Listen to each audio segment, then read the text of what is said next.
ஆன்மீக டாக்கீஸ் நேயர்களே, அன்பு வணக்கம். இன்னைக்கு பார்க்க போறது இது என்னடா அறிவு? அதான் கதை பேரே. சரிங்களா? அதாவது என்ன ஆகுதுன்னா, ஒரு ஊர்ல 2 நண்பர்கள். ஒருத்தன் பேரு ஞானம், ஒருத்தன் பேரு அறிவு. 2 பேருமே சின்ன வயசுலேருந்தே சேர்ந்து விளையாடி, ஓடி, ஆடி விளையாடுறாங்க. எல்லாம் ஒன்றா வளர்றாங்க. அப்போ எல்லாம் ஒரு ஒரு ஒரு மாலை பொழுதில 2 பேரும் நடந்து போறாங்க. அது அந்த ஸ்கூல் விட்டுட்டு நடந்து போறாங்க. ஸ்கூல் முடிச்சுட்டு நடந்து போயிட்டுருக்காங்க. அப்போ ஒரு பையன் ஞானம்ன்ற பையன் கேட்குறான். "டேய் அறிவு, உன்கிட்ட உன்ன ரொம்ப நாளா கேட்கணும்னு இருந்தேன். அது இன்னைக்கு தான் ஏதோ ஒண்ணு ஞாபகம் வருது." "என்னடா கேளு" அப்படின்றான். "கேட்டு தொல" அப்படின்றான்.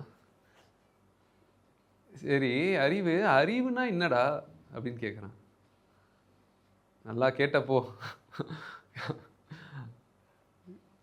வேற கேள்வி எதுவும் தெரியாதாடா? இத போய் கேட்டுட்டியேடா அப்படின்னா, இல்லடா உனக்கும் அதுக்கும் சம்மந்தம் இருக்கிறதுனால கேட்டேன். எனக்கும் அதுக்கு சம்மந்தம் இருக்குன்றியா நீ? சரி இரு, நான் எனக்கு தெரிஞ்சத சொல்றேன் அப்படின்றான். எது எனக்கு தெரியுமோ, தெரியும், தெரியாதுன்னு சொல்றானோ அதுதான் அறிவு அப்படின்னு சொல்றான். எது ஒருத்தனுக்கு தெரியும், தெரியாதுன்னு தெரியுதோ அதுதான் அறிவு அப்படின்னு சொல்றான். அவன் ஞானம் சொல்றான், "ஏய் நல்லா சொல்றியேடா, நல்லா இருக்கேடா, புதுசா இருக்கேடா இது" அப்படின்றான். சரி அது இருக்கட்டும், உன் பேருக்கு என்ன அர்த்தம்? ஞானம்னா என்ன? அப்படின்னு கேட்குறான். ஞானம்னா ஞானம்னா ஞானம் அப்படின்றான். ஞானம்னா ஞானமா? டேய் அது எனக்கு தெரியுது. அடி வாங்க போறேன். ஒழுங்கா கரெக்ட்டா சொல்லு. அப்படி நான் சொன்னேன்ல, எனக்கு தெரிஞ்சத சொன்னேன்லன்னு சொன்னேன். நீ பெரிய ஆள்றா அப்படின்னு சொல்றான். சரி ஓகே. அப்ப என்ன ஆகுதுன்னா, அங்க அப்போ அந்த வழியில ஒரு மகான் வராரு. அந்த மகான் அவங்க பேசுறத கேட்டுட்டு இருக்கிறாரு. அதனால அவர் 2 பேரையும் பார்த்துட்டு, "தம்பி, நீ சொன்ன பதில் நல்லா தான் இருந்தது. ஆனா அது முழுமையா இல்ல. ஆனா நான் உங்களுக்கு எனக்கு தெரிஞ்சத சொல்றேன்" அப்படின்னு சொல்றாரு. ஞானமும், அறிவும் ஒரே வார்த்தை தான்ப்பா. ஞானம்னா ஞானத்துக்கும் இது 2ம் ஒரே சொல்லு தான். ஒரே ஒரே பதம் தான். 2த்துக்கும் ஒரே பொருள் தான் அப்படின்றார். வேற வேற இது சமஸ்கிருதத்தில ஞானம் சொல்லலாம். தமிழ்ல அறிவுன்னு சொல்லலாம். இல்ல நம்மளுடைய தமிழ்லயும் அது ஞானம் நம்ம நெறைய புழக்கத்தில இருக்கு, பழக்கத்தில இருக்கு. அதனால ஞானமும், அறிவும் ஒரே ஒரே விஷயம் தான். ஒண்ணுத்த தான் குறிக்குது. அதாவது ஞானத்திற்கு மகாபாரதத்தில பீஷ்மர் சொல்ற கருத்த நான் உனக்கு சொல்றேன். எந்தெந்த மனிதருக்கு எந்தெந்த விஷயத்தில எந்தெந்த அறிவு இருக்கோ, அந்த அறிவுல தான் அவங்க செயல்படுவாங்க. மனி அவ்வளவு அறிவுக்கு தான் அவனால செயல்பட முடியும்.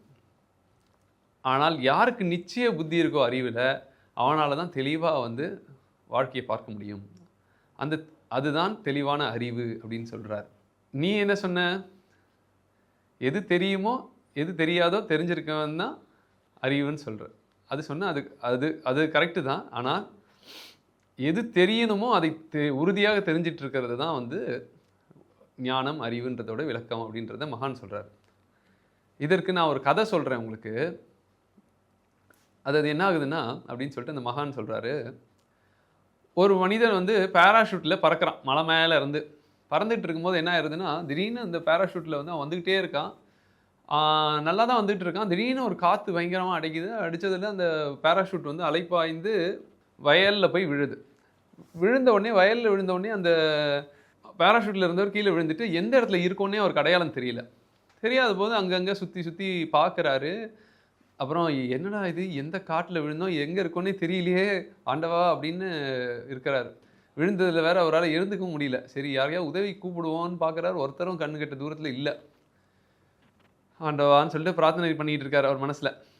அப்போ திடீர்னு ஒருத்தர் வராரு. "அப்பப்பா! ஒருத்தன் வந்துட்டான்யா, இவன புடிச்சிட்டு நம்ம போயிட வேண்டியதுதான்" அப்படின்னு சொல்லிட்டு பார்க்குறான். அவன் ஒண்ணும் இல்ல. அவன் குப்பை பொறுக்குற ஆள். அவன் குப்பை பொறுக்கிக்கிட்டே வரான். இது எந்த ஊருன்னு கேட்க வரான். ஆனா அவன் என்ன சொல்றான்னா, "இது கோதுமை விளையிற ஊரு" அப்படின்னு சொல்லிட்டு சொல்றான். அதாவது என்ன விஷயம்னா, அப்பதான் அவன் சொல்றான், "நீ என்ன பண்ற?" அப்படின்னு கேட்கும்போது, "நான் குப்பை பொறுக்குறேன்" அப்படின்னு சொல்றான். சரி நீங்க போங்கன்னு சொல்லிட்டான். சொல்லிட்டு அதுக்கப்புறம் அவன் கவலையில விழுந்துர்றான்.